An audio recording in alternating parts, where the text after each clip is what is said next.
So for freshers, college matters for the first level of resume filtering. But if the skills, projects and achievements are too good, even a tier 3 candidate can get shortlisted.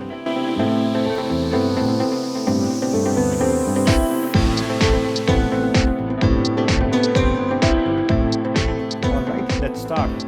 Hello everyone, my name is Gaurav and you are watching 100GB, where I talk about software engineering, technology and stuff I care about.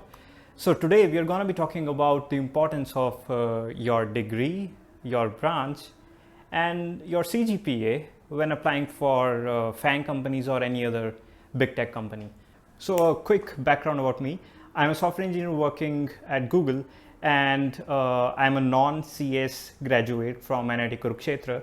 Actually, I did my industrial engineering from NIT Kurukshetra. So whatever stuff I talk about in this video is not on behalf of any organization or company. It's entirely based on my experience while I was applying and when I was in my college. So why this video?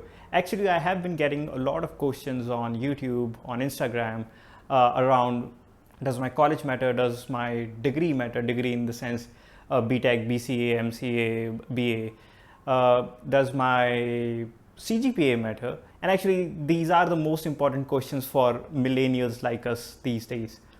So I'll try to answer all of these questions around the Indian context. So first, does college matter? Actually, we have two subparts to it. First is the on-campus thing.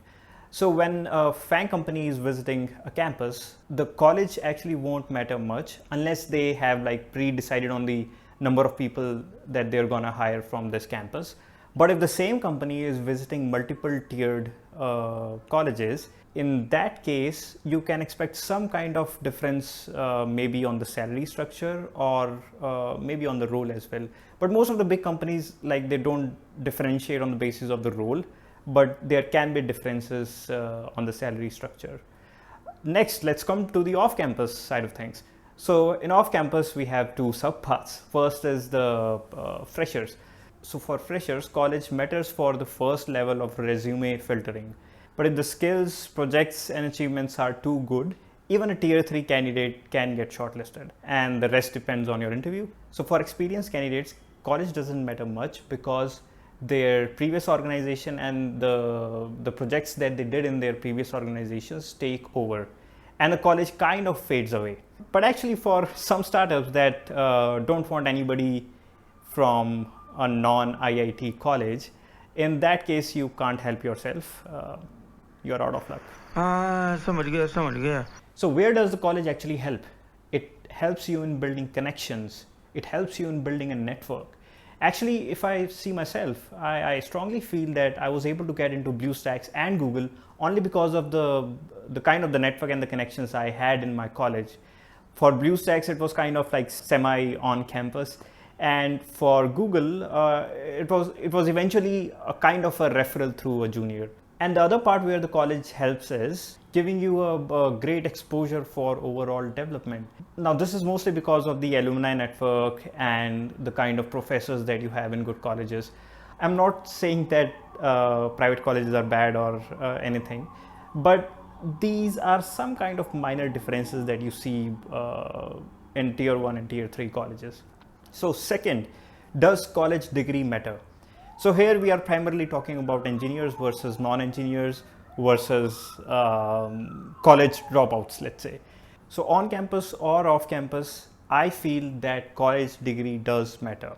I personally haven't seen any non-Btech or non-MCA guy making it to the FANG.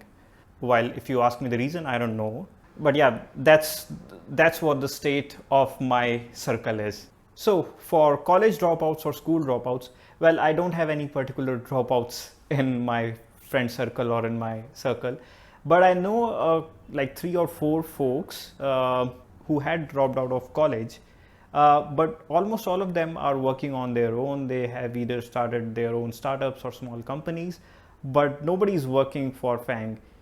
Either it's by nature that they don't want to work for a FANG company, but I personally haven't seen any other person making it to FANG without an engineering or without MCA degree. So where does engineering help? I really don't know from the perspective of the companies or the organization, But what I think is it may be all about maths and science, or the advanced maths and science stuff that we do in our engineering. Well, it's not that advanced. But I mean, this is kind of the only distinction that I see when I compare engineers and non-engineers. Well, obviously, when you are doing a Btech in computer science, then you will get to go through a lot of computer science subjects. But if we talk about Btech in general, then we mostly like focus on the common things, which are like most primarily maths and science. So third, does college Btech branch matter? So again, let's first focus on the on-campus thing. So on campus, it does matter a lot in the sense that a lot of companies actually allow only computer science and IT students to appear for the interviews or for the online tests. Over here, what you can do is you can simply ask the coordinator to send your resume to the HR in case you actually want to appear for that interview, and you can actually get an exception. But the thing is that your resume should be super good. By super good, I mean it should be really good, even better than the computer science and IT students. Well, yes, I never said that path is easy. So for off campus, actually for both experienced and freshers, it actually doesn't matter much. If you have the right skill set and your resume is good, you should be good. And on top of it, if your college is like decent enough, or you are from a tier 1 college, even the first level of resume filtering is not a problem for you, provided you have the right skill set. So fourth, does CGPA matter? Well, it's mostly like the college branch or the Btech branch. So it actually matters for on-campus placements because a lot of companies have certain cutoffs even to appear for an interview or to be a part of the interview process. And that's where the problem is. So make sure, regardless of your branch, you should try to get a good CGPA. So on the CGPA front, it is very hard to get an exception on the on-campus placements. I remember when I was a placement coordinator, a lot of folks tried for a lot of companies to get an exception, even if their resumes were really good, but all of them were denied. It is very hard to get this, to get through this CGPA cutoff exception. For off-campus, it shouldn't matter for the first level of resume filtering, provided you are not a 4 or 5 pointer or you're not a failure. But it can matter in the future stages of the interview.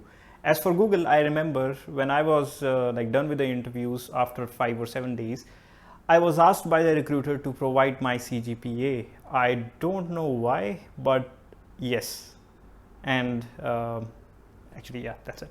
So before we close this video, I want to leave you guys with one thought. So actually, let's take a step back and think on the top of our heads how being a computer science graduate from a tier 1 college with a good CGPA help? Well, the answer is pretty simple. It is tiebreakers.